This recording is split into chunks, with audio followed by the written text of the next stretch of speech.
시청자 여러분 안녕하십니까. 지난 1년은 우리에게 여러 가지로 혼란한 시기였습니다. 그중 두 가지를 키워드로 풀어본다면 역시 코로나 그리고 정치 이 두 가지가 아닐까 싶습니다. 올해도 역시 이 두 가지는 우리에게 가장 큰 화두가 되지 않을까 하는데요. 시사인 대사남 오늘 이 시간 두 가지 키워드를 가지고 신년 기획 2022 대사남에게 묻다 토론을 준비했습니다. 먼저 함께해 주실 네 분을 소개해드리겠습니다. 모건대 공공인재학과의 권선필 교수 자리하셨습니다. 어서 오십시오. 교수. 예. 대전세종연구원의 정재근 원장입니다. 예, 안녕하십니까. 예, 어서 오십시오. 대전경실련 이광진 기획위원장 함께 안녕하십니까. 하시겠고요. 예. 그리고 CBS의 신성우 기자 함께 하겠습니다. 안녕하십니까. 예. 준비된 화면 함께 보시고 이야기를 나누도록 하겠습니다. 국내 코로나19 발생 2년. 여전히 우리는 코로나와 불안한 동거 중에 있습니다. 국내에서도 결국 코로나19 오미크론 변이 감염자가 처음 나왔습니다. 코로나 재유행과 함께 찾아온 신종 변이 바이러스. 중증 환자는 증가하고 의료 인력은 턱없이 부족하기만 합니다. 이에 정부는 특별 방역 대책으로 또다시 강력한 사회적 거리 두기 방안을 발표했습니다. 사적 모임 허용 인원을 4인까지로 축소하고 전국에 걸쳐 동일하게 적용합니다. 다시 한번 고통을 감당하시게 될 소상공인 자영업자 여러분들께 죄송하다는 말씀을 드립니다.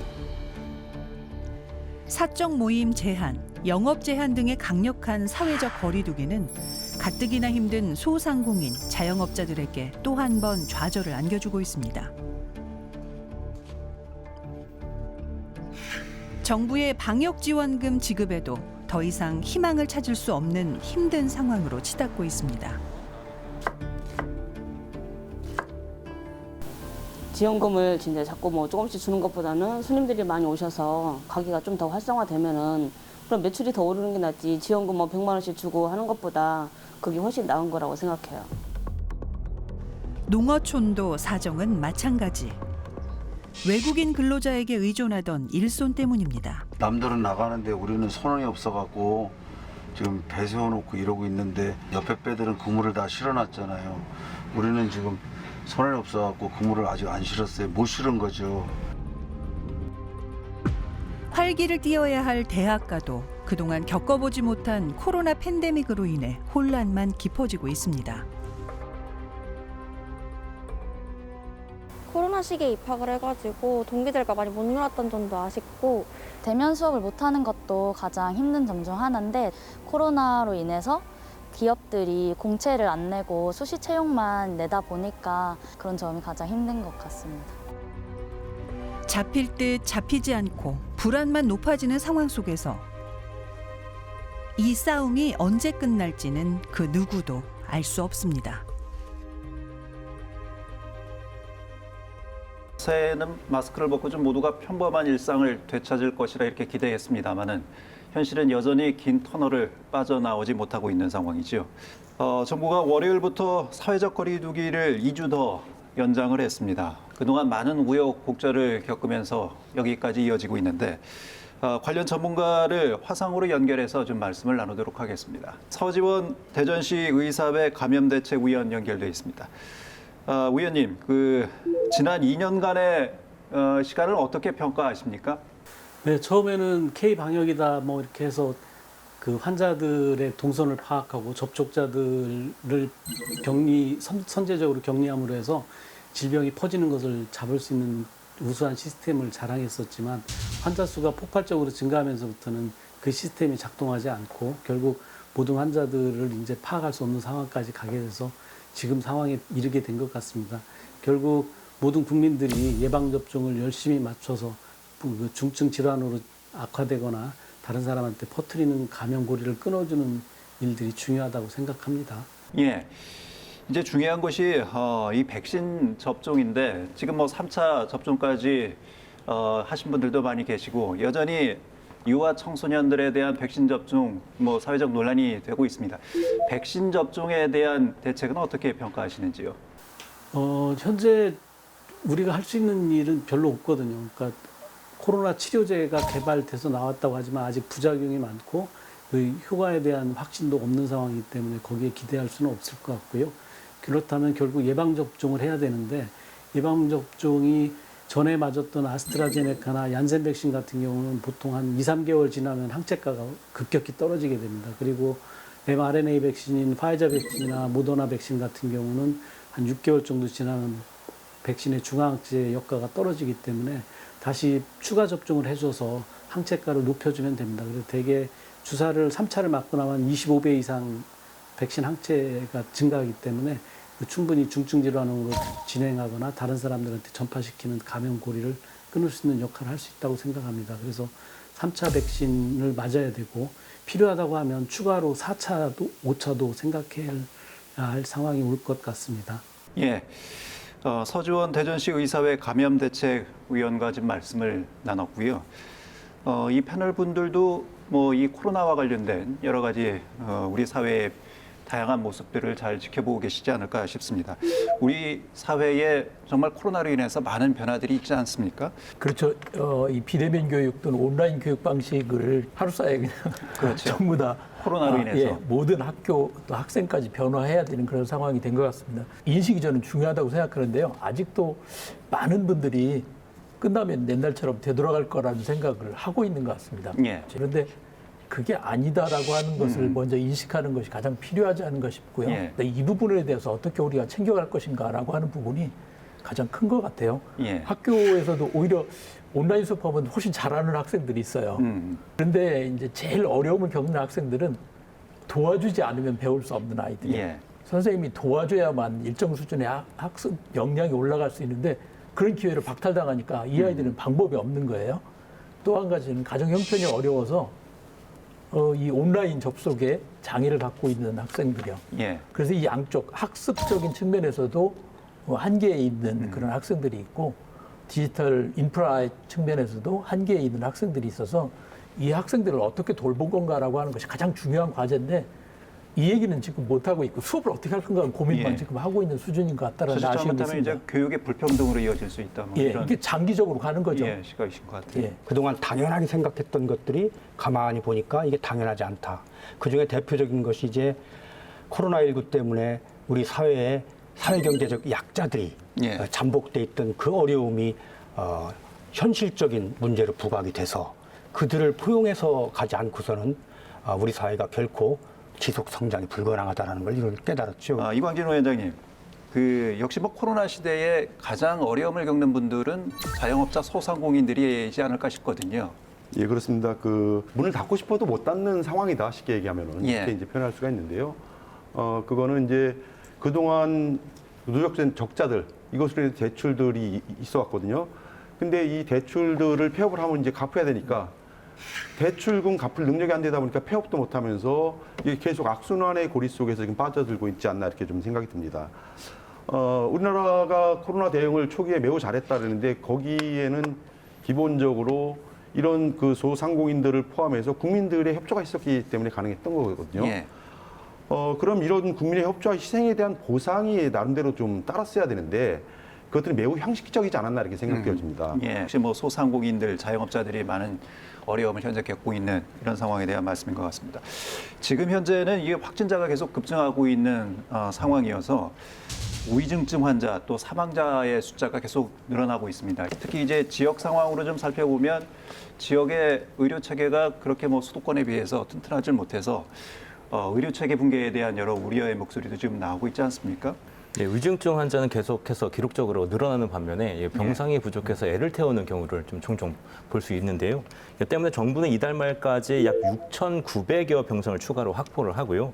또 재택 치료 확대를 위해서 의원급 의료기관을 300곳까지 늘리기로 했습니다. 하지만 이런 대책이 좀 더 일찍 나와서 환자를 좀 수용할 수 있었으면 어땠을까 하는 그런 아쉬움이 좀 남습니다. 예, 뭐 지속적으로 의료 체계에 대한 문제점을 지적이 돼 왔습니다만 사실은 이게 근본적인 문제 해결을 위해서는 공공의료의 확대 이런 부분에 대한 전문가들의 목소리가 높지 않았습니까? 그걸 제대로 안 했기 때문에 이렇게 코로나 시대에 어려움을 겪는 것이다.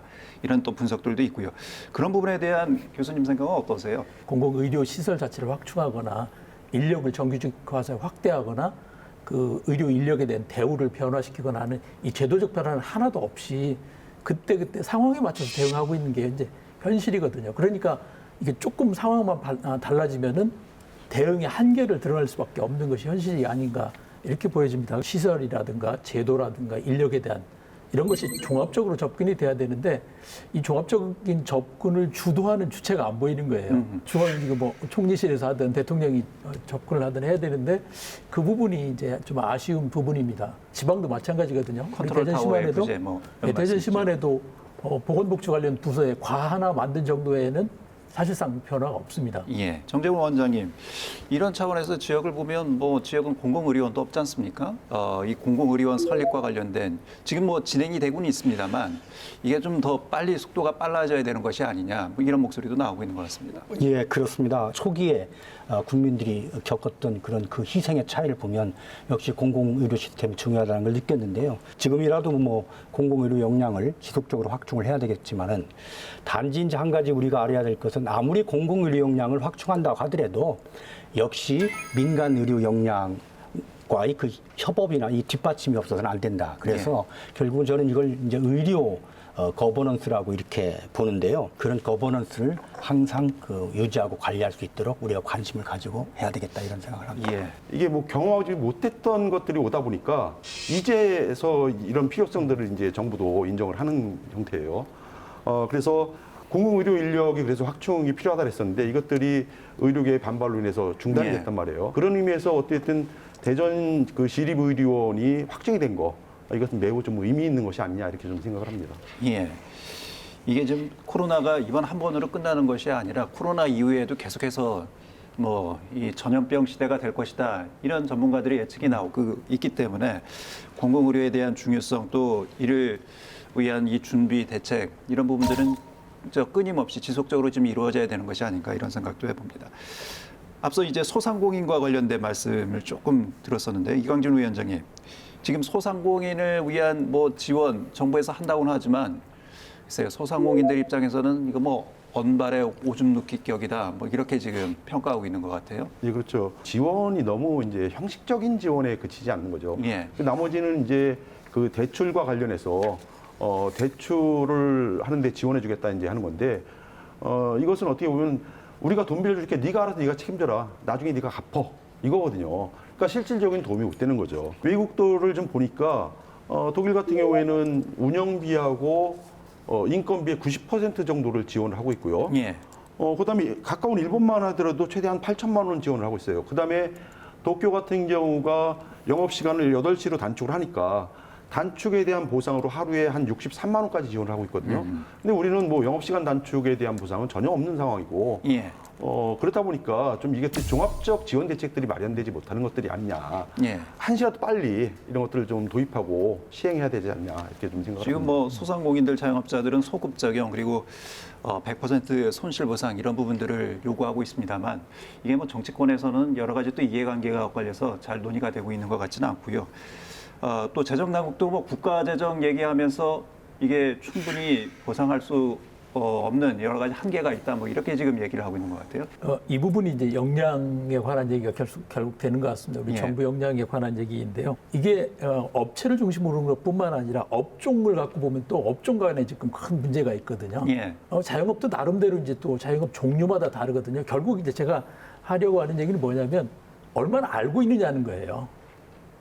우리 이 정부에서 자영업자들을 중심으로 소상공인이라고 할 때 얼마나 디테일한 정도로 알고 있냐라고 하는 건데 그러다 보니까 접근하는 것 자체가 주먹구구식 접근이 되는 가능성이 되게 높은 것 같아요. 그러니까 결국 충분히 파악할 수 있거든요. 거기에 맞춰가지고 그리고 갈등 조정도 거기서 하면은 훨씬 더 효과적으로 조정이 될 것 같은데 위로 올라갈수록 중앙정부 또는 광역에서 할수록 디테일한 정도가 떨어지는 정책이 나오고 갈등의 소지나 해결이 더 어려운 정책이 될 수밖에 없다. 예. 이렇게 저는 좀 문제를 다른 관점에서 봤으면 하는 제 생각입니다. 그거 관련해서 한 말씀만 좀 드릴게요. 예, 예. 안타깝게도 지방자치단체도 자영업자들에 대한 통계는 정확히 못 가지고 있습니다. 그렇습니까? 그러니까 대형마트나 대형 쇼핑센터에 대한 통계들은 매출이나 이런 통계들은 다 가지고 있음에도 불구하고 실제로 대전에 가장 많이 포진하고 있는 소상공인들에 대해서는 예. 통계를 못 내고 있는 거죠. 어려움을 겪고 있는 것이 이제 우리의 경제적인 구조적 문제도 있겠습니다만 특히 코로나 시대에 청년들이 느끼는 취업의 문제는 더욱 커진 것 같습니다. 예, 뭐 당장 취업률이 지금 계속 어려워지고 있는데 더 떨어지고 있으니까요. 그런데 이제 하나 주목할 만한 점 중에 한 가지는 지금 취업을 포기하는 숫자 또는 취업을 미루는 숫자가 늘어나고 있는 게 또 다른 현실인 것 같습니다. 제가 최근에 아주 충격적인 데이터 중에 한 가지는 청년들 중에 기초생활수급자를 선택하는 비율이 코로나 기간 내에 20% 정도 늘었다는 통계가 나왔습니다. 예. 그러니까 차라리 취업을 아주 안 하고 기초생활수급자 상태에 있으면서 정부 지원을 받으니까 그거 가지고 공부해가지고 일정 시간 후에 취업을 해보겠다라고 하는 이렇게 취업을 유보하는 숫자가 정확히 대전 지역에 20%가 좀 넘게 늘었다는 게 나오더라고요. 예. 취업이 어렵다는 거를 확실하게 인식하고 있고 어설프게 취업하느니 차라리 안 하는 게 낫겠다. 예. 원하는 직장이 없다는 뜻입니다, 사실은. 우리 사회가 청년들에게 맞는 직장을 만들어주지 못하고 있다라고 거꾸로 얘기할 수도 있고요. 결국은 우리 지역의 일자리 문제는 우리 지역이 장기적으로 우리 기업들이 어떠한 인력 수요가 있는가를 예측을 해서 이것을 지역의 정규 교육기관인 대학과 또 지역의 공공 민간 교육기관 그리고 기업이 서로 협력해서 인력을 계획적으로 좀 양성을 좀 해야 된다라는 그런 문제가 있고요. 일자리 문제는 이제 어떤 시각에서 바라보냐에 따라서 예. 효과가 전혀 또 다르게 나올 수 있을 것입니다. 예를 들어서 지금 같은 상황은 이제 코로나 상황이다 보니까 일자리가 더 사라진 상황이었는데 사실은 과학기술이 발달하고 정보통신이 발달하면 발달할수록 이게 일자리는 줄어들 수밖에 없는 그런 사회를 우리가 살아가는 거거든요. 그러다 보니까 좋은 일자들이 계속 사라지는 거고 그래서 많은 젊은이들이 공무원 실험에 또 올인하는 이런 이제 모습으로 나타났던 부작용들도 사실 그 일자리와 관련된 문제들이 있지 않습니까? 이 부분 저도 한 가지 좀 덧붙이고 싶은 게 있는데요. 뭐 일자리에 대한 논의 자체가 사실은 저희가 수준이 너무 낮다 이런 생각을 합니다. 뭐냐면 무엇이 가치 있는가라고 하는 논의를 해야 되는데 경제적인 가치만 갖고 따진다는 거예요. 젊은이들한테 계속 의미 있게 만들어줘야 되거든요. 예. 우리 사회 문제를 보면 특히 코로나 이후의 문제를 보면은 계속 일이 생기는 게 아까 공공의료 얘기했지 않습니까? 공공의료가 의사의 문제가 아니거든요. 지금 심리적으로 어려움을 겪고 있는 청년들 얘기했지 않습니까? 그러면 이것은 상담이나 예술이나 지역사회와 민감하게 연결될 수 있는 다양한 일자리가 생겨야 된다는 거거든요. 이러한 새로운 일자리에 대한 논의는 빠져 있다라고 하는 게 저는 심각한 문제라고 봅니다. 경제적인 시각으로 보면 일자리는 줄어들 수밖에 없는 게 현실입니다. 지금 현재 뭐 인공지능 나오고 로봇 나오고 하는데 예. 일자리는 줄어들 수밖에 없거든요. 그래서 4차 산업혁명 시대에 뭐 새로운 일자리로 또 각광받는 것이 이제 돌봄 그리고 뭐 플랫폼 노동 이런 것들이지 않겠습니까? 글쎄요. 그런 부분에 대해서도 좀 한번 우리 사회가 고민을 좀 해봐야 될 것 같습니다. 과연 이런 새로운 일자리가 창출이 되면서 이분들이 그 새로운 일자리에 대한 평가를 제대로 받고 있는지에 대한 부분 이런 부분도 이제 사회적으로 우리가 한번 심도 있게 좀 짚어봐야 될 논의해야 할 이슈이지 않을까 싶은데요. 관련해서 신 기자. 예, 이번 코로나 사태와 관련해서 대표적으로 이제 새롭게 생겨난 일자리가 있죠. 그게 바로 이제 플랫폼 종사자들인데요. 이제 실제로 코로나 불황기 속에 플랫폼 기업이 기하급수적으로 이제 성장을 하면서 플랫폼 종사자와 같은 새로운 형태의 노동 시장이 많이 좀 퍼져나가고 있습니다. 그래서 이들의 노동자성을 인정하는 것에 대한 문제도 새롭게 제기가 되고 있는 상황입니다. 권 교수님 말씀하셨듯이 이런 새로운 노동에 대한 가치와 또 인식이 아직까지 우리 사회에서는 좀 부족한 것이 아닌가 이런 생각이 들기도 하거든요. 아직 뭐 우리 사회가 준비가 덜 된 것인지 노동을 보는 시각에 아직까지도 이제 전통적인 시각에 머물러 있는 것인지 그 전환이 저는 필요하다고 생각합니다. 예. 우리 지역 사회가 정말 필요한 플랫폼들이 많거든요. 의료뿐만 아니라 환경 문제라든가 아까 말씀드렸던 교육 문제라든가 다양한 형태의 새로운 플랫폼들이 필요한데 거기서 일할 사람들을 만들어내는 거는 못하고 있어요. 단순히 그냥 이 택배 배송과 관련된 이런 플랫폼을 얘기할 것이 아니라 진짜 필요한 플랫폼들도 있는데 공공 영역에서 그런 데서는 일자리라고 생각지는 않고 있어요. 거기도 일자리를 만들어야 되고 이 일자리가 사회적으로 가치 있는 일자리로 인정받을 수 있도록 해야 되고 이 역할을 사실은 저는 공공 부분에서 먼저 해줘야 된다고 보거든요. 예. 운영이 된다면 질 좋은 일자리로 옮겨갈 수 있는데 시작도 못 하고 있는 거예요. 굉장히 중요한 말씀이시긴 한데 좀 궁금한 것은 그동안에도 이러한 시도들이 좀 있어 왔는데 이것을 어떻게 하면 좀 지속 가능하게 지속성을 확보할 수 있느냐 이런 부분들은 이제 수익성하고도 같이 병행이 되는 검토가 돼야 되는 부분인 것이잖아요. 예, 그 그래서 부분들은 이제 좀 어떻게 좀 그 부분이 공공 부분의 중요성이라고 저는 생각을 하거든요. 근데 공공 일자리 뭐 하는지 다 아시잖아요. 동네 쓰레기 청소하는 정도의 것만 네. 하고 있는 거예요. 새로운 형태의 일자리에 참여할 수 있도록 해주는 이 통로도 필요하고 제도도 필요한데 거기까지 옮겨가고 있지 않다라는 거죠. 저도 이제 비슷한 생각을 갖고 있는 건데 어떻게든 다양한 플랫폼들이 존재를 하고 있어요, 현재도요. 그런데 드러나는 플랫폼들은 뭐 배달이라든지 뭐 이런 형태의 큰 기업들이 운영하는 플랫폼이거든요. 문제는 플랫폼에서 종사하는 노동자들의 삶이나 그들에 대한 어떤 처우 문제를 얘기 안 할 수가 없거든요.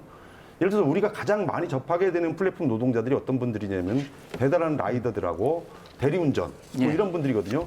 근데 이분들은 쉴 시간에 쉴 공간도 없고요. 뭐 심지어는 화장실 가고 싶어도 갈 화장실이 없습니다. 이게 우리 현실이거든요. 그래서 이런 부분과 관련해서 제도적인 어떤 보안 시스템들을 만들어내는 것들이 매우 시급하다. 일자리 문제는 여기까지 하고요. 이어서 이제 부동산 문제를 좀 짚어보도록 하겠습니다. 워낙 집값이 많이 올라서 부동산 문제에 대해서 관심도 많으시고 또 부동산으로 인해서 또 여러 가지 심적 고통을 겪고 계신 분들도 많이 계시지 않을까 싶습니다. 끊임없이 신규 주택이 공급되고 있지 않습니까? 새로운 아파트 단지가 개발되고 공급되고 있는데 자가 보유율은 계속해서 떨어진다는 거죠. 예. 이 얘기는 뭐냐면은 집이 필요한 사람이 구매하는 게 아니고 집 있는 사람이 또 집을 산다는 거죠. 실수요자들이 거주 목적으로 사야지 이게 안정이 될 텐데 실수요자들은 오히려 시장에 접근 못하고 이게 투자한다, 투기 세력이다, 뭐 이렇게 이제 표현되는 이분들이 주로 이제 시장을 이끌고 있다 이렇게 좀 보여집니다. 그런 문제가 여기에 있다면 이 부분에서 사실 출발하는 어떤 대책들이 나와야 되는데 이 근본적인 문제는 도외시하면서 집값이 오르니까 이것들을 어떻게 떨어뜨릴 거냐 하면서 계속 공급 위주의 정책만 지금 내놓고 있거든요. 그러니까 문제 해결이 안 되는 거죠. 부동산 문제는 두 가지가 있는 게 말씀하신 소유 문제하고 실제 사는 주거의 문제가 있는데 이게 그러면 소유의 경우에는 말씀하신 수요와 공급이 있는데 현재 우리나라 부동산 전체 정책은 공급 위주로 공급과 관련된 사람들이 정책을 만들고 있어요. 부동산의 경우에도 수요자가 참여할 수 있는 게 전혀 없습니다. 정치권이 수요자들을 반영해야 되는데 정치권도 오히려 정책 당국하고 공급자인 기업들 입장만 대변하고 있거든요. 이 구조를 바꾸지 않으면 앞으로 뭐 몇십 번의 정책이 나와도 저는 이게 바뀌지 않을 거라고 봅니다. 예. 두 번째 이제 주거의 문제도 마찬가지거든요. 유럽 같은 경우에는 임대인 그러니까 임차인들이 집단적으로 합의를 할 수가 있어요. 마치 노동조합처럼 임차인들하고 임대인이 같이 합의를 해야만 가격 조정을 할 수 있거든요. 임대인들의 입장에서만 정책이 만들어지고 있다는 거예요. 임차인들의 의견이 반영될 수 있는 구조는 아무것도 없습니다. 그래서 임대차 보호법이 제정되지 않았습니까? 네, 그 경우에도 내용을 보면은 이게 임대인을 규제하는 거죠. 임차인의 영향력을 반영할 수 있는 구조는 없습니다. 의사결정의 틀, 정책 결정의 틀 자체를 바꾸지 않는 한 현재 있는 걸 계속 반복할 수밖에 없지 않을까 그런 생각이 들더라고요. 어쨌든 뭐 현 정부 들어서 부동산 시장이 불안정하기 때문에 그런 부동산 시장을 좀 안정화시키기 위한 다양한 대책들을 내놨습니다만은 그렇게 실효성이 높지 않았다라는 것이 또 정부 당국도 이렇게 평가를 스스로 하고 있는 상황이고요. 정부가 지난 4년 동안 모두 26번의 부동산 대책을 내놨습니다. 골자는 양도세 강화 등 그 다주택자를 겨냥한 부동산 대책이었는데요. 그 아이러니하게도 그 조사 결과 2020년 다주택자는 역대 최대치를 기록을 했습니다. 반면에 무주택 가구는 919만 6,500여 가구로 30만 9,600여 가구 증가를 했습니다.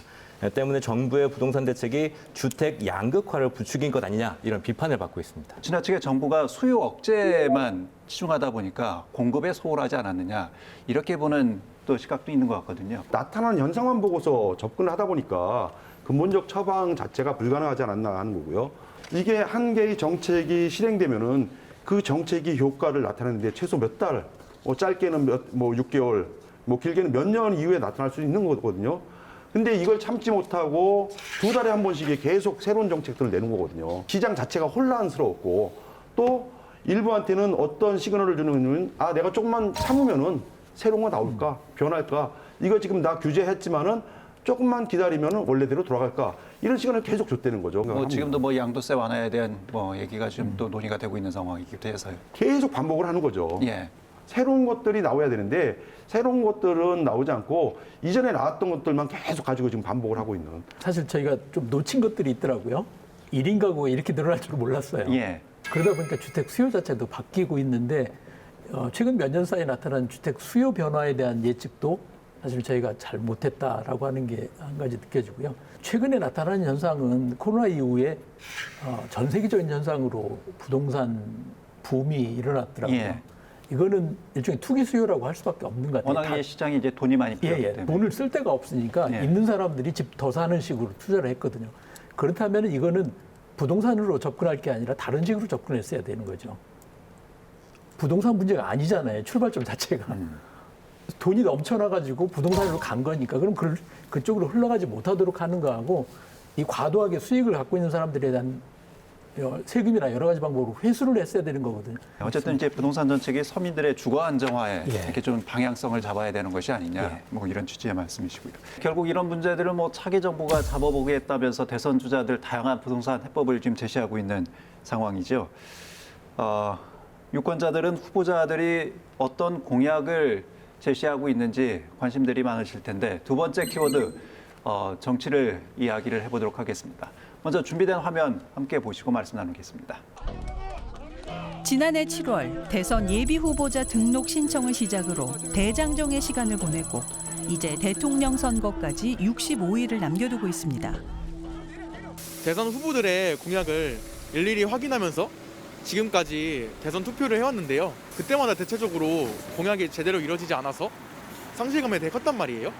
역대 대통령 대선 중에서 가장 비호감으로 많이 찍힌 두 분이 나오다 보니까 가장 어려운 대선이 될 것 같은데 실제로 유권자들을 대상으로 한 대선 후보 호감도 조사 결과를 보면 비호감이라는 응답이 우세했습니다.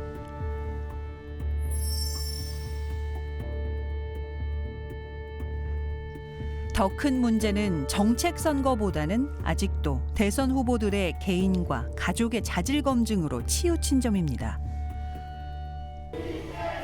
대선까지 얼마 남지 않은 상황. 충청 민심을 사로잡을 의미 있는 공약 제시가 필요한 시점입니다. 대통령 선거 3개월 후엔 풀뿌리 민주주의의 근간이 되는 지방선거가 있습니다. 하지만 큰 관심을 받지 못하고 있는 상황입니다. 대선 전국에 묻혀서 지방선거 후보자들에 대한 부각이 제대로 되지 않다 보니까 그 부분이 조금 아쉬운데 솔직히 대선도 잘 모르는데 지방선거 나오는 사람들은 더 모를 수밖에 없는 것 같아요. 좀 진짜 이 동네를 위한 그런 정치를 해줄 수 있는 그런 사람들이 좀 많이 나왔으면 좋겠습니다.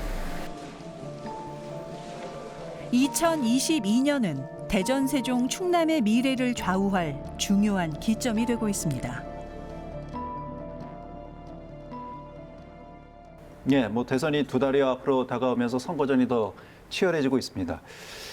그런데 후보들 간의 뭐 각종 의혹 공방으로 이게 역대 유례 없는 네거티브 선거가 되고 있다. 많은 분들이 또 이렇게 비판하고 있는 상황인데요. 권 교수님, 현재 대선 상황 어떻게 보고 계세요? 잘 안 보이는 것 같습니다. 이게 대체 사람 얘기를 하고 있는 건지 정책 얘기를 하고 있는 건지 뭐 뒤죽박죽인 것 같고요. 대선이 두 달여 남았지만은 어떻게 진행될지 후보 교체론까지 얘기가 나온다는데 이게 뭐 참 아쉬운 부분이 너무 많은 대선 상황이 되는 것 같습니다. 저도 이번 대선과 관련해서는 이게 대선이란 분위기 자체가 좀 나지 안 난다. 좀 이런 좀 생각이 듭니다. 지금쯤이면은 그 각 대선 캠프의 후보들이 정책을 가지고 한참 이제 논의하고 토론하고 이래야 되는 상황인데 정책 관련된 논의나 토론은 거의 찾아볼 수가 없고요. 그러다 보니까 이게 대선 자칫 그 대선에 대한 실망감들이 시민들한테 이어지면서 이 대선 투표율이나 이것들이 상당히 낮아질 수 있는 그런 상황에 오지 않을까 이런 좀 우려도 하고 있습니다. 저는 좀 다른 얘기를 좀 하고 싶은데요. 10년, 20년 대한민국을 업그레이드 시킬 이런 어떤 그 비전이나 신념, 철학을 좀 봤으면 좋겠다. 후보들의 자질 역량 뭐 이런 쪽에 집중해야 그래서 된다. 우리를 지속적으로 발전시킬 수 있는지 이런 등등의 이 철학을 가지고 이렇게 보시면은 예. 오히려 세부 공약을 보는 것보다도 후보자를 선택하시기가 좀 좋지 않을까 저는 문제는 그런 그런 생각합니다. 철학들이 지금 전혀 드러나지 않고 있다라는 거잖아요. 신 기자는 현장에서 후보들 많이 만날 기회 있잖아요. 예, 그렇습니다. 그런 측면에서 어떻습니까? 후보들이 지역에 대한 뭐 이해도라든지 지역 정책 공약에 대한 진정성이라든지 이런 부분들이 좀 느껴집니까? 그 기자회견장이라든지 이제 현장에서 만나서 이제 이런저런 질문을 던지면 예. 질문이 대체로 2번 이상 넘어가는 경우가 많지 않습니다. 예. 그러니까 단답형으로 끝난다든지 아니면 한 사안에 대해서 그 사안에 대해서만 이야기를 한다든지, 그러니까 그 깊이라든지 그거에 대해서 어떠한 그것을 위해서 어떻게 좀 더 구체적으로 방향성 같은 것들은 굉장히 조금 부족하지 않았나 이런 느낌들을 좀 많이 받았습니다. 예. 자, 뭐 이제 지역 민심과 관련해서 좀 말씀을 나눠보도록 하겠습니다. 역대 선거에서 충청권 민심은 뭐 캐스팅 보트 역할 하고 있다는 거 뭐 다들 알고 계실 겁니다. 충청 민심은 과연 이번 대선에서 어떤 선택을 할 것인가? 이거 뭐 조심스러울 수밖에 없습니다만 그래도 좀 전망을 좀 해봐야 될 것 같습니다. 캐스팅 보트라고 하는 거는 이슈가 있으니까 이슈를 가지고 양쪽을 어느 쪽 편 들 건가라고 하는 걸 선택하는 건데요. 현재로는 뭐 정당 얘기나 후보 얘기밖에 없고 이슈는 없는 것 같습니다. 앞에서도 저희가 그런 얘기했지만 이슈를 우리가 주도해 가면은 그걸 가지고 후보들한테 물어볼 수 있거든요. 뚜렷하게 지역의 캐스팅 보트 역할을 하려면 거꾸로 우리가 요구할 게 있어야 되는데 그 말씀이 이제 이슈에 따라서 선택이 달라질 수 있다. 그렇죠. 예. 근데 거꾸로 우리가 요구를 하는 게 있어야 되잖아요. 예. 이게 뚜렷하게 드러나는 걸 못 만든 것 같다라고 하는 게 거꾸로 캐스팅 보트 역할을 할 준비가 덜 돼 있는 게 아닌가 예. 그렇게 보면 그런 아쉬움이 좀 있습니다. 또 다른 측면에서는 사실 이번 선거에서는 저는 지역 이슈보다도 세대 이슈가 특히 지금 계속 얘기하는 MZ세대처럼 이게 더 큰 역할을 할 가능성이 높지 않을까. 그래서 지역의 역할은 한쪽에서는 지역이 주도하는 이슈가 없기 때문에 요구하는 게 없기 때문에 그런 예. 측면이 있고요. 또 다른 측면은 이미 나타나는 것처럼 중도를 구성하고 있는 것들이 특히 세대 이슈가 커서 예. 충청권의 캐스팅 보트 역할은 조금 약해지지 않을까. 표면에 나오지 전국적 않은 이슈에 따라서 좀 충청권의 민심이 흐름이 정해질 수 있다. 민심의 방향이 정해질 수 있다. 예, 지역이 주도하기는 어렵지 않을까 그렇게 보여집니다. 이미 그 충청권 4개 시도에서 각 정당의 지역 대표 공약들이 이미 전달된 상황이거든요. 예.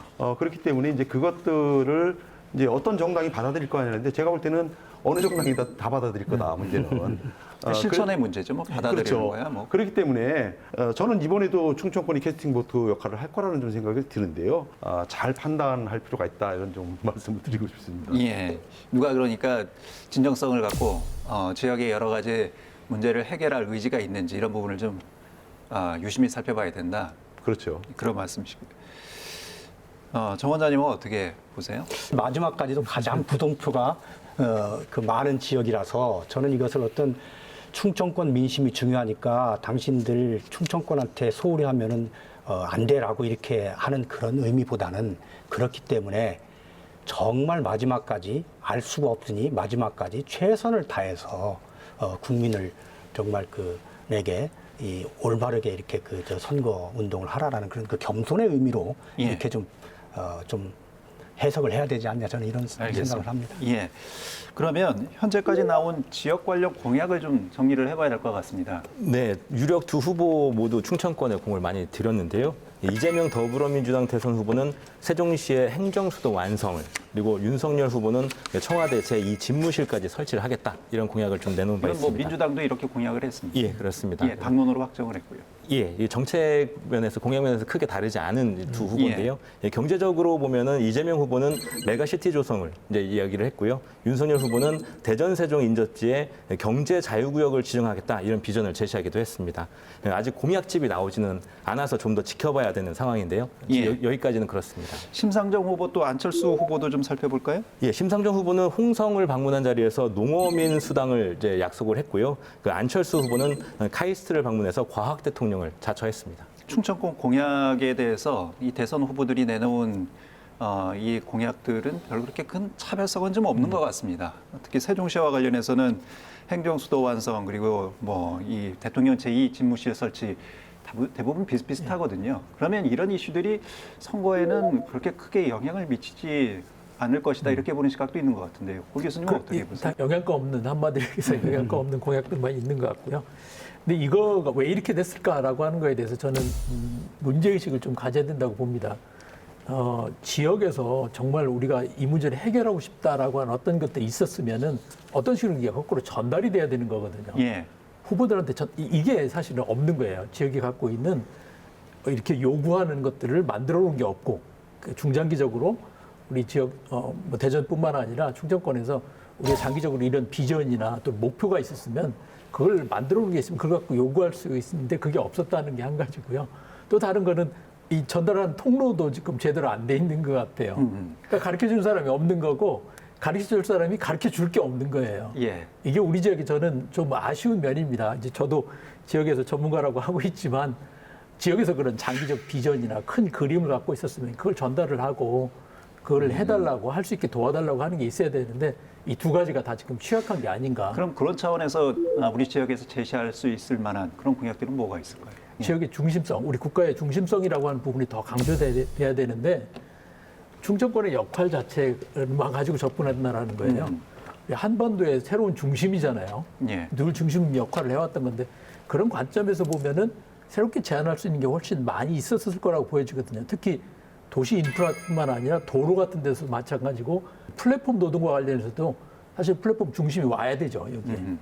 다양한 중심들이 여기에 우리 충청권으로 와야 되거든요. 그런데 이거에 대해서 사실 아무런 제안을 못하고 있는 거예요. 사실은 이 지역 공약이 그동안 좀 여러 가지 좀 한계를 가지고 있었던 것이 그 시도 단위로 이렇게 공약이 이렇게 이루어지니까 이게 공약 내에 권역 내에서 서로 경쟁을 하거나 또는 서로 상호 충돌하거나 이렇게 되는 문제가 좀 있었습니다. 사실은 올 초부터 저희 대전 세종연구원에서 충청권 광역 생활 경제권 계획이라고 통상 얘기하는 이 메가시티 계획이라고 그러는 걸 지금 만들어서 이제 완성을 했습니다. 이번에 대통령 공약에 꼭 필요한 것을 우선순위를 뽑고 또 정말 나라를 위해서 이번에 대통령 공약에 꼭 필요한 것을 대표적인 정책 몇 가지 좀 소개 좀 해주실까요? 대표적인 정책은 이제 우리 그 경제 쪽에서 이제 그 클러스터를 통해서 우리가 그 기여를 해야 된다 해서 우리 이 충청권은 이 바이오 클러스터라든지 충북하고 협력해가지고서 또 이제 이런 그 과학을 중심으로 한 어떤 그 경쟁력 이런 것 우주 산업이라든지 등등 이런 여러 가지의 이제 우리가 제시를 할 거고요. 그 다음에 이제 우리 이 4개 시도가 1시간 내에 이 생활 권역으로 묶여져야지만이 광역 교통망. 그렇죠. 광역 교통망. 그런데 그것이 왜 중요하냐면은 이 지역의 인력이 유출되지 않고 이 속에서 삶을 영위하면서 직장을 잡으려는 가장 기본적인 그 스마트 인프라가 교통, 통신 인프라입니다. 그래서 저희가 이제 제시를 하고 이 과정에서 지역 정치인들이 많은 역할을 해주실 것으로 저는 기대를 하고 있습니다. 문제는 이것들을 이제 다 받아들일 텐데 그럼 우리가 정말 어떤 진정성을 가지고 누가 이걸 책임 있게 끌어나갈 것이냐 이거를 판단해야 되는데 그 판단 기준이 참 애매하다는 거죠. 유권자 개개인들이 제대로 된 판단을 할 수밖에 없는 유권자한테 모든 것들을 맡길 수밖에 없는 이제 그런 상황인 게 좀 안타깝다 이렇게 얘기할 수 있을 것 같습니다. 자, 내년에 뭐 대선도 있습니다만 지방선거도 있습니다. 지방선거에 대해서는 대선에 가려서 그런지 사실 이제 관심들이 많이 좀 떨어져 있는 상황인데 지역민의 입장에서는 지방선거는 지역민들의 삶과 직결되는 문제이기 때문에 아주 중요한 선거이지 않습니까? 사실 꼭 말씀드리고 싶은 우리 시청자분들에게 말씀드리고 싶은 얘기가 요 얘기입니다. 단체장 누구 뽑느냐에 따라서 분명히 달라진다. 그리고 몇 년 동안 계속 이 단체장이 바뀌는 과정을 통해서 단체장 잘 뽑는 것이 대통령을 잘 뽑는 것보다도 훨씬 더 우리 삶을 바꿀 수 있다라고 하는 것을 실제 경험을 했다고 봅니다. 그래서 이 부분도 훨씬 더 관심을 가지셔야 될 것 같고요. 특히 코로나 이후에 코로나에 관련된 대부분의 정책들은 지역에서 시작된 겁니다. 지역 화폐도 마찬가지고 드라이브스루라든가 각종 방역과 관련된 것들이 중앙정부가 시작된 게 아니고 지역에서 리더십이나 창의력을 갖고 있는 단체장들이 시작한 것들이 대부분이거든요. 그걸 생각해 보면은 정말 지방선거가 훨씬 더 중요하다라고 하는 걸 저는 강조하고 싶습니다. 이 중요성에 대한 인식 자체가 좀 자꾸 낮아지는 이유는 결국은 전국 동시선거를 해서 이것이 결국은 중앙의 그 어떤 그 이 정치 일정하고 맞물려 가지고 돌아가니까. 그러니까 이번 같은 경우에 대통령 선거 끝나고 나면 바로 있으니까 결국은 대통령 선거 때의 그 표심이 그대로 이제 그 영향을 줄 것 같습니다. 그래서 중앙의 정치 일정에 휘둘리지 않고서 차분하게 시민들이 이 우리 지역에 이 공직자, 선출직 공직자를 좀 보고 뽑을 수가 있다. 그래서 이거는 제가 꼭 제언을 드리고 싶은 거고요. 그 삶의 공간을 직접 이제 디자인하고 이것들을 만들어나가는 게 이제 지방자치인데, 그래서 매우 중요하다는 것들은 뭐 다 동의할 겁니다. 근데 이제 문제는 현재의 공천 시스템을 가지고 과연 얼마만큼 이게 실효성을 거둘 수 있을 것이냐. 이게 그간 진행되었던 어떤 공천 시스템들을 보면은 그 후보에 대한 자질이나 이런 것들도 뭐 물론 보겠지만은 제일 먼저 보는 게 당에 대한 충성도, 당에 대한 기여도 이런 것들을 우선시하거든요. 예. 그래서 이제 하향식 공천 얘기도 많이 나오는데 물론 그 모습은 하향식 공천이지만 실질적으로 이제 상향식 공천과 다를 바가 없다. 이런 또 전문가들의 비판도 많이 있는 것 같습니다. 실제 그 부분 이제 상황이 좀 달라졌다고 생각하는 것은 이번 대선 후보를 뽑는 과정을 보시면 양당이 공이 국민 공천하고 그다음에 당원 비슷한 비율로 했거든요. 이거 국민참여 경선을 배제할 수는 없을 겁니다. 지방선거도요? 예, 지방선거에도. 현재 있는 당원 당규대로 한다면 민주당은 이미 그게 있고요. 5대5로 하는 게 있어서 그걸로 갈 가능성이 대단히 높고요. 국민의힘 같은 경우에도 과거에 있었던 이 소위 얘기하는 하향식, 내리꽂기식 공천은 쉽지만은 않을 거다라고 저는 보고 싶습니다. 이제 대선하고 지방자치단체는 약간 좀 다른 형태인데요. 그런데 당원 당규대로 하면요, 기존에 있는 새로운 정치인들이 나오기 힘들어요, 사실은. 뭐냐면은 인지도에서 20% 이상 차이가 나면은 경선을 안 넣는 걸로 돼 있거든, 당원 당규에. 그럼 새로운 신인 정치인이 나왔을 경우에 인지도를 기존의 사람하고 20% 이내로 들어오는 자체가 현실적으로 불가능하다. 이것들을 그럼 어떻게 보완할 거냐. 그런 그 고민들을 해야 된다는 거죠. 지방자치에 대한 신뢰도 그렇습니다. 상승이지 않겠습니까? 워낙 지금 신뢰도가 낮은 상황이어서요. 제 경험으로 보면은 그거는 다소 과장되고 부풀려져 있는 부분이 상당히 많다. 그러니까 예를 들어서 뭐 국가 재정도 사실은 지방 재정 못지않게 좀 그 방만하게 운영되는 것도 있을 수가 있고, 또 국회의원의 어떤 출장도 지방의원 출장 못지않게 같은 레벨에서 이렇게 비교가 돼야 되는데, 너무 우리 사회에서 볼 때 무엇이 잘못되면은 그것에 대한 희생양으로 자치가 좀 잘못되고 여기가 지역 이기주의 때문에 안 된다고 이렇게 생각을 하는데, 저희가 이제 그걸 좀 봐야 됩니다. 지방자치 신뢰와 관련해서는 이광진 위원장은 약간 좀 다른 의견이 있으신 것 같아요. 글쎄요, 뭐 지방자치 신뢰는 결국 이제 시민들이 원하는 것들을 얼마큼 해주냐의 문제일 것 같거든요. 그런데 최근에 나타나는 일부의 어떤 공직 사회의 문제들, 이런 것들이 지방자치로 또 연결돼서 이야기들이 되더라고요. 그러니까 저는 지방자치의 핵심은 지방 정치인들이라고 생각하지만은, 물론 이제 유권자들이 기본이고요. 여기에 지방자치단체의 관료들, 이게 같이 움직여주지 않으면은 신뢰도를 높이는 데는 한계가 있다. 그래서 정치인뿐만이 아니고 관료사회도 동시에 변화되는 이런 모습들이 필요하지 않을까, 이런 좀 생각을 갖고 있습니다. 당연히 뭐 거기서 출발점을 찾는 게 맞는 것 같습니다. 이광진 위원장님 말씀처럼 투표 잘하면 순서가 이렇게 차례대로 영향을 좋은 단체장이 뭐 공무원들 확실하게 데리고서 일을 하게 되는 것 같거든요. 그래 투표가 사실은 지역사회를 바꾸는 시작이라고 하는 건 확실한 것 같습니다. 지방자치의 신뢰를 높이려면 역설적으로 또 선거를 잘해야 되는 것 아니겠습니까? 그렇죠. 굉장히 그동안에도 많이 나왔지만 이제 현실적으로 보면 후보자들이 너무 많고 뽑아야 될 선거도 되게 많고 하다. 그래서 누가 어떤 공약을 내놨고 어느 정당에서 나왔는지도 제대로 모르겠다. 이런 것들이 이제 현장에서 유권자들이 실제적으로 하시는 말씀들인 거잖아요. 지방선거에서요? 지방선거의 경우에는 뭐 광역단체장부터 기초단체장, 광역의원, 기초의원, 비례, 교육감까지 해서 7개 이제 우리가 이제 도장을 찍어야 되는 게 이제 지방선거에서 지난번에도 그랬고 계속해서 이어지고 있는데 그러다 보니까 이제 일일이 그런 공약과 그 후보와 면면을 좀 들여다보기 좀 어렵다. 이런 것들도 좀 개선 혹은 좀 다른 방법이 좀 마련이 되어야 되는 거 아니냐 이런 지적들이 좀 많이 나오고 있는 것도 사실이죠. 자, 이제 뭐 마무리를 해야 될 것 같습니다. 시사인 대세남 신년기획으로 마련한 2022 대세남에게 묻다. 마지막으로 대선과 지방선거를 앞두고 뭐 세 분께서 어떤 뭐 못하신 말씀이 있으면 끝으로 좀 듣고 정리를 하도록 하겠습니다. 지역 변화의 시작은 유권자의 투표로부터라는 말이 정말 저도 이제 마지막으로 정말 마무리로 말씀드리고 싶은 그런 표현인 것 같습니다. 금년 한 해가 우리에게 희망의 해로 다가오기 위해서는 우리 모두가 좌절보다는 극복과 또 희망을 얘기해야 될 것 같습니다. 이 모든 어려움을 우리 스스로 반드시 극복할 수 있다는 그런 의지와 희망으로 밝은 미래를 만들어가는 한 해가 되었으면 합니다. 선거는 변화의 시작인데요. 특히 우리 지역의 변화 발전은 우리의 선택에 달린 거다.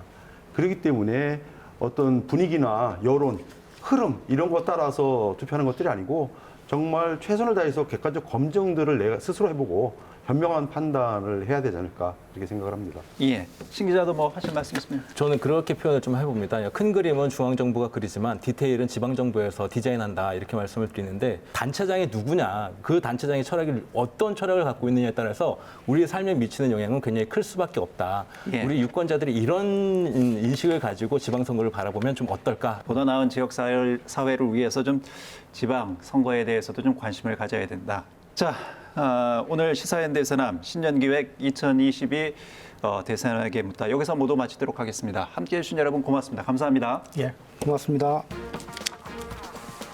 교수들은 지난 한 해를 표현하는 사자성어로 도둑 잡을 사람이 도둑과 한패가 됐다 뜻의 묘서동철을 가장 많이 꼽았습니다.